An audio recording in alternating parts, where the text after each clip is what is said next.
ಇಡೀ ಶಿವಮೊಗ್ಗ ಜನ ದೊಡ್ಡ ಕ್ರೌಡ್. ಶ್ರೀಮತಿ ಇಂದಿರಾ ಗಾಂಧಿ ಅವರು ಶಿವಮೊಗ್ಗ ಬಂದರು. ಇಡೀ ದೇಶದಲ್ಲಿ ಅವ್ರ ವಿರುದ್ಧವಾಗಿ ಹೋರಾಟಗಳು ನಡೀತಾ ಇತ್ತು. ಕಾರ್ ಮಧ್ಯೆ ಬ್ಲಾಕ್ ಫ್ಲಾಗ್ ತೋರಿಸಿದ್ದೆ ನಾನು.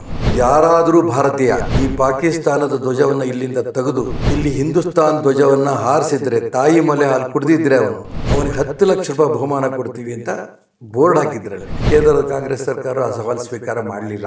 ಕೇಸರಿ ವಾಹಿನಿ ಅಂತ ನಾವು ಮಾಡ್ತೀವಿ, ಎಲ್ಲರೂ ಬನ್ನಿ ಕಾಶ್ಮೀರಕ್ಕೆ, ನಿಜಕ್ಕೂ ತಾಯಿ ಮೊಲೆ ಹಾಲು ಕುಡ್ದಿದ್ದೀವಿ ಅಂತ ನಾವು ತೋರಿಸ್ಬೇಕು ಅನ್ನೋದಕ್ಕೋಸ್ಕರ ನಾವೆಲ್ಲ ಹೊರಟಿವೆ ಅಲ್ಲಿಗೆ.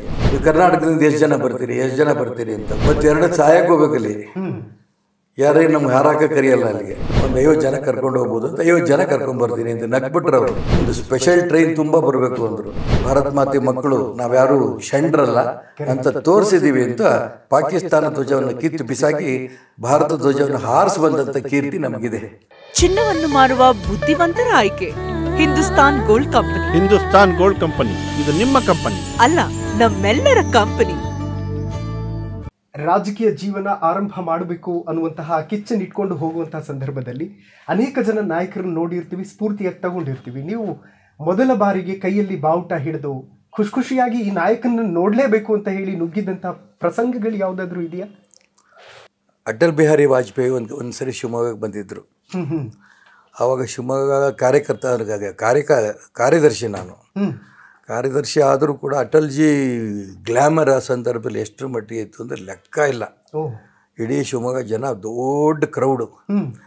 ಆದರೆ ನಾನು ಕಾರ್ಯದರ್ಶಿ ಆದರೂ ಕೂಡ ಅವ್ರನ್ನ ಹೋಗಿ ಭೇಟಿ ಮಾಡೋದಕ್ಕೂ ಸಮಸ್ಯೆ ಆಗತ್ತೇನೋ ಅನ್ನೋಂಥ ರೂಪ ಇತ್ತು. ಒಂದು ಅವ್ರನ್ನ ನೋಡಲೇಬೇಕು, ಮಾತಾಡಿಸ್ಲೇಬೇಕು ಅಂತ ಹೋಗಿ ನುಗ್ಗಿ ಮಾತಾಡಿಸಿ ನಾನು ಸಿಟಿ ಕಾರ್ಯದರ್ಶಿ ಅಂತ ಪರಿಚಯನೂ ಕೂಡ ಮಾಡಿಕೊಂಡು ಬಹಳ ದೊಡ್ಡ ಆನಂದ ಒಂದು. ಅದಾದ ನಂತರ ಶ್ರೀಮತಿ ಇಂದಿರಾ ಗಾಂಧಿ ಅವರು ಶಿವಮೊಗ್ಗ ಬಂದರು. ಎಮರ್ಜೆನ್ಸಿ ಮುಗಿದ ನಂತರ ಇಡೀ ದೇಶದಲ್ಲಿ ಅವ್ರ ವಿರುದ್ಧವಾಗಿ ಹೋರಾಟಗಳು ನಡೀತಾ ಇತ್ತು. ಆ ಸಂದರ್ಭದಲ್ಲಿ ಪ್ರೈಮ್ ಮಿನಿಸ್ಟರ್ ಆವಾಗ ಅವ್ರ ವಿರುದ್ಧವಾಗಿ ಮಾಡಬೇಕು ಅಂತ ಎಲ್ಲ ಪಕ್ಷಗಳು ಒಟ್ಟಿಗೆ ಸೇರಿಕೊಂಡು ಪ್ರೊಟೆಸ್ಟ್ ಮಾಡಬೇಕು ಅಂತ ತೀರ್ಮಾನ ಮಾಡಿದ್ವಿ. ಆದರೆ ಪೊಲೀಸ್ನವ್ರು ಅವಕಾಶ ಕೊಡಲೇ ಇಲ್ಲ. ಪೊಲೀಸ್ನವ್ರು ಲಾಠಿ ಹೊಡೆತದ ಮಧ್ಯೆ ತೂರ್ಕೊಂಡೋಗಿ ಅವ್ರ ಕಾರ್ ಮಧ್ಯೆ ಬ್ಲ್ಯಾಕ್ ಫ್ಲಾಗ್ ತೋರಿಸಿದ್ದೆ ನಾನು. ರೂಲಿಂಗ್ ಪಾರ್ಟಿ ಜೊತೆಗೂ ಮಾಡಿದ್ದೀನಿ, ವಿರೋಧ ಪಕ್ಷದಲ್ಲಿದ್ದು ಮಾಡಿದ್ದೀನಿ. ಬೇಕಾದಷ್ಟು ನಡೆದಿದೆ, ಅದರಲ್ಲೇನು ವಿಶೇಷ ಇಲ್ಲ. ಓಕೆ, ಮೋದಿಜಿ ಅವ್ರ ಬಗ್ಗೆ ಮಾತಾಡಲೇಬೇಕು ಸರ್. ಯಾಕೆಂತಂದರೆ ನಿಮ್ಮ ಹಿಂದೆ ನಿಂತಿರುವಂತಹ ಒಂದು ಆ ಮೂರ್ತಿಯನ್ನು ನೋಡೋದಕ್ಕೆ ಒಂಥರ ಖುಷಿ ಆಗುತ್ತೆ. ಹೇಗೆ ಬಣ್ಣಿಸ್ತೀರಿ ನರೇಂದ್ರ ಮೋದಿ ಅವರ ಮೊದಲ ಭೇಟಿಯನ್ನು ಅಂತ? ನರೇಂದ್ರ ಮೋದಿಯವರು ಮಂತ್ರಿನೂ ಆಗಿರಲಿಲ್ಲ, MLAನೂ ಕೂಡ ಆಗಿರಲಿಲ್ಲ.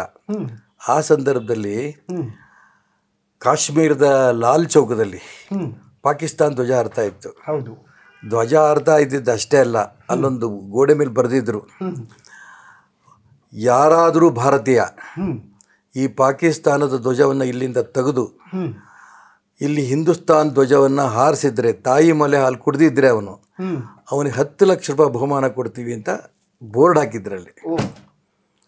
ಆಗ ಕೇಂದ್ರದ ಪ್ರಧಾನಮಂತ್ರಿಗಳು, ಕೇಂದ್ರದ ಕಾಂಗ್ರೆಸ್ ಸರ್ಕಾರ ಆ ಸವಾಲು ಸ್ವೀಕಾರ ಮಾಡಲಿಲ್ಲ.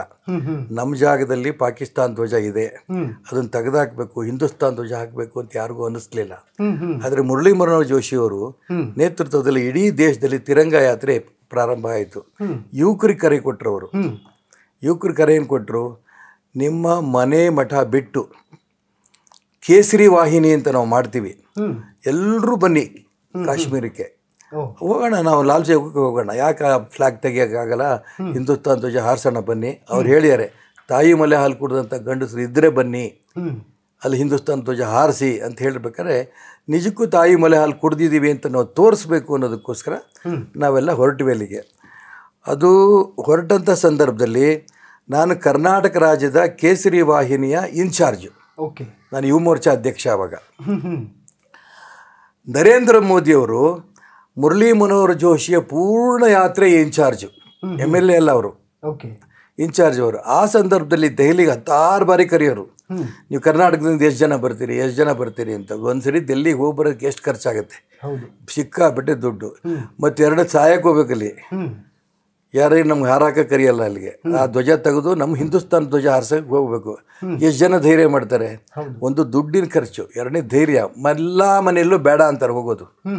ಇಂಥ ಸಂದರ್ಭದಲ್ಲಿ ನಾನು ಮೊದಲನೇ ಸರಿ ಭೇಟಿ ಮಾಡಿದ್ದು ನರೇಂದ್ರ ಮೋದಿಯವ್ರನ್ನ ಭಾರತೀಯ ಜನತಾ ಪಾರ್ಟಿ ಕಚೇರಿನಲ್ಲಿ. ಅಲ್ಲಿ ಎಷ್ಟು ಜನ ಬರ್ತೀರಿ ಕರ್ನಾಟಕ ರಾಜ್ಯದಿಂದ ಅಂದರು. ಯಾಕಂದರೆ ಅನೇಕ ರಾಜ್ಯದಲ್ಲಿ ಒಬ್ಬ ಎಮ್ ಎಲ್ ಎನೂ ಇರಲಿಲ್ಲ ಆವಾಗ.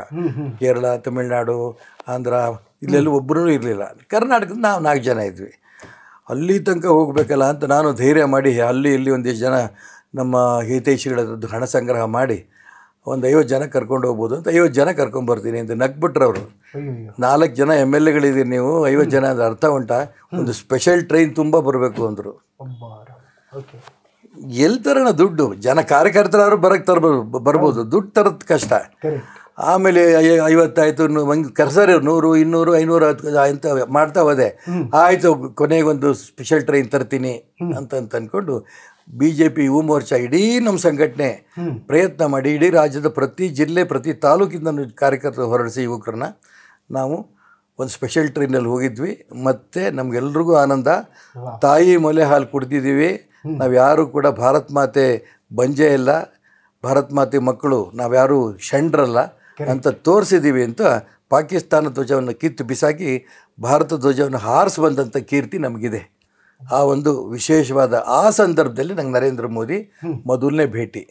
ಅದಾದ ನಂತರ ಅವ್ರು MLA ಆಗಿ ಗುಜರಾತ್ ಮುಖ್ಯಮಂತ್ರಿ ಆದರು. ಅದೇ ಟೈಮಲ್ಲಿ ನಾನು ಕರ್ನಾಟಕ ರಾಜ್ಯದ ನೀರಾವರಿ ಮಂತ್ರಿ. ಅಲ್ಲಿ ನೀರು ಬಹಳ ಚೆನ್ನಾಗಿ ಸದ್ಬಳಕೆ ಮಾಡ್ಕೋತಾರೆ. ಹಾಗಾಗಿ ನೋಡ್ಕೊಂಬರ್ಬೇಕು ಹೋಗಬೇಕು ಅಂತ ನಮ್ಮ ಆಫೀಸಿಂದ ನರೇಂದ್ರ ಮೋದಿಯವರ ಆಫೀಸಿಗೆ ಫೋನ್ ಮಾಡಿದ್ವಿ. ಅಲ್ಲಿ ನರ್ಮದಾ ಪ್ರಾಜೆಕ್ಟ್ಸ್ ಇದೆಯಲ್ಲ, ಭಾಳ ಒಳ್ಳೊಳ್ಳೆ ಪ್ರಾಜೆಕ್ಟ್ ಮಾಡಿದ್ದಾರೆ, ಅದನ್ನು ನೋಡ್ಕೊಂಬರ್ತೀವಿ ಅಂತ. ನಾನು ಇರಿಗೇಷನ್ ಮಿನಿಸ್ಟ್ರಿ ಈಶ್ವರಪ್ಪ ಅಂತ ನನ್ನ ಹೆಸರು ಅವ್ರು ಪರಿಚಯ ಮಾಡಿಸಿ ಮೋದಿಯವ್ರ ಹತ್ರ ಅಪಾಯಿಂಟ್ಮೆಂಟ್ ಫಿಕ್ಸ್ ಮಾಡಿದ್ದಾರೆ. ನನಗೆ ಮೋದಿಯವ್ರು ನನ್ನ ಇಟ್ಕೊಂಡಿದ್ದಾರೋ ಇಲ್ಲೋ ನನಗೂ ಅನುಮಾನ. ಆ ಕಾರ್ಯಕ್ರಮ ಆದಮೇಲೆ ನಾನೇನು ಅವ್ರು ನೋಡಿರಲಿಲ್ಲ ತಿರಂಗ ಹಾರಿಸಿದ ಮೇಲೆ. ಆಮೇಲೆ ಮುಖ್ಯಮಂತ್ರಿಗಳ ಮನೆಗೆ ನಮ್ಮ ಅಧಿಕಾರಿಗಳು AKM ನಾಯಕ್ ಅಂತ ಒಬ್ಬ IAS ಆಫೀಸರ್ ಇದ್ದರು, ಭಾಳ ದೊಡ್ಡ ಮನುಷ್ಯ. ಅವ್ರ ಜೊತೆಗೆ ನಮ್ಮ ಅನೇಕ ಅಧಿಕಾರಿಗಳು ಕರ್ಕೊಂಡು ಹೋದರೆ ಅವ್ರ ಮನೆ ಮುಂದೆ ಯಾರು ಜನವೇ ಇಲ್ಲ. ಇಲ್ಲಿ ಮುಖ್ಯಮಂತ್ರಿ MLA ಮನೆ ಮುಂದೆ ಅಂದರೆ ರಾಶಿ ಜನ ನಿಂತಿರ್ತಾರೆ. ಅವ್ರು ಅಪಾಯಿಂಟ್ಮೆಂಟ್ ಕೊಡ್ತಾರೆ, ಅಪಾಯಿಂಟ್ಮೆಂಟ್ ಕೊಟ್ಟವ್ರೆ ಮಾತ್ರ ಅಲ್ಲಿ ಮನೆ ಬರಬೇಕು, ಅದು ಅವ್ರ ಪದ್ಧತಿ. ಆಮೇಲೆ ಏನಪ್ಪ ನಾವು ಎಲ್ಲ ಬಂದ್ವಿ, ನಮ್ಗೆ ಅಪಾಯಿಂಟ್ಮೆಂಟ್ ಕೊಟ್ಟಿದ್ರು, ಮರೆತು ಬಿಟ್ಟಿಯಾರೇನೋ ಅಂತ ಅಂದ್ಕೊಂಡು ಒಳಗಡೆ ಹೋದರೆ ಅವ್ರಾಗಲೇ ಟೇಬಲ್ ಎಲ್ಲ ರೆಡಿ ಮಾಡಿ ನಮಗೆಲ್ಲ ಈಶ್ವರಪ್ಪಾಜಿ ಅಂತ. ನಾನಂತೂ ಆಕಾಶಕ್ಕೆ ಹೋಗ್ಬಿಟ್ಟೆ ಒಂದೇ ಸರಿ, ಮರೆತು ಬಿಡ್ಯಾರೆ ಅಂತ ಅಂದ್ಕೊಂಡಿದ್ದೆ ನಾನು.